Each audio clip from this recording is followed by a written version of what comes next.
Remember, the first and only reality of the Sith. There can only be two. Let's travel back to the early part of spring 2005. I was a sophomore in high school at this time.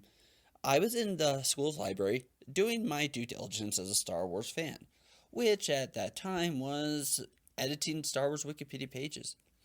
As I was editing the page on the Dark Empire comic series, my friend sitting next to me asked, "What you doing?"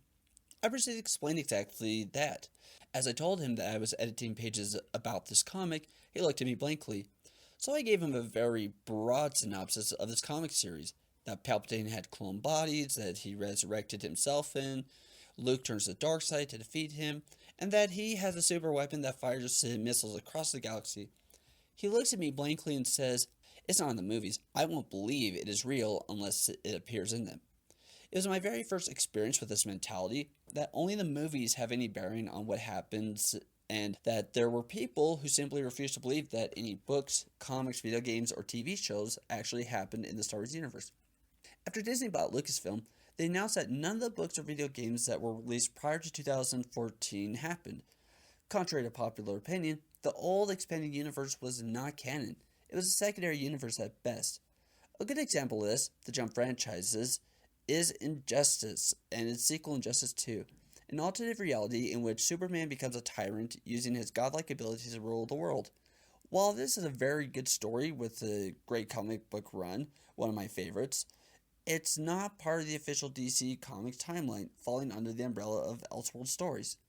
But the Clone Wars of 2008 onwards was a unique case. When Disney bought the rights to Star Wars, there had not actually been a determination on the canonicity of the series. There wasn't even yet a ruling on if it was an official part of the expanding universe. They didn't have an official statement whether it or the Clone Wars micro series took precedence. However, Disney, in one of the few concessions, made the entire series canon, officially giving it weight. One of the main storylines was the return of Darth Maul. Yes, he was around years before Solo even began production. Lucas himself pushed for his return, and some of the best Star Wars stories involve Maul in his struggle to regain power. Remember that opening story and the sentiment that if it's not in the movies, it didn't happen? Even with Lucas himself heavily involved in the story, there were many who simply refused to accept it. My cousin, after going through the entire Clone Wars series on Netflix, turned to me and said, "Too bad that didn't actually happen." He refused to believe that Disney had verified its canonicity, that they had any actual say over what was and wasn't part of the official timeline. To him, only certain books of the old expanded universe had any weight outside the movies, and all those were of a select few from the Clone Wars era, specifically the Jedi Medic series. Why did he refuse it? Because resurrection surviving mortal wounds in a sci-fi show was simply unbelievable, even if Star Wars itself is fantasy, just happens to have a sci-fi setting. He felt ignored the very reality of the world. It didn't matter that this was a fictional universe. He, of course, was not alone. Outside of the hardcore few fans, this view of nothing besides the movie as canon continued into Rebels. This was the first Disney-era TV show. One could be forgiven for not believing the Clone Wars canonicity, as it did originally start during the Lucas era. But this show, despite having literally started after the takeover, still refused to be accepted as factual part of canon.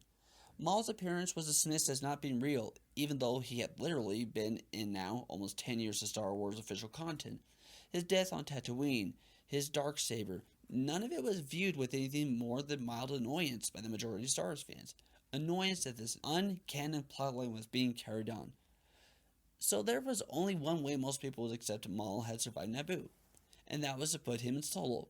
It was a bold move, a move that meant to signal to the audience, yes, the TV shows, books, and comics are all legitimate. Indeed, all of a sudden, it gave legitimacy to alternate Star Wars material. But guess what? These diehards that refused to believe the alternate media had any truth, they all said, well, I guess that just made Rebels canon. Not the Clone Wars, not the Disney era books, not the Disney era comics. Nope. The only thing they felt was made canon was Rebels. It wasn't even that the show was already canon. Nope, it was seen as retro canonicity. The whole goal was to make people realize that indeed Disney Lucasfilms weren't blowing hot air when they claimed this stuff was realistic. And sadly, many people still refuse to accept any of it beyond this one character's survival. Well, that's it for today, guys. What do you think about this? Leave your comments in the comment section down below. Have a wonderful day, and may the Force be with you. The rebellion cannot be allowed to persist. Ignite the inferno.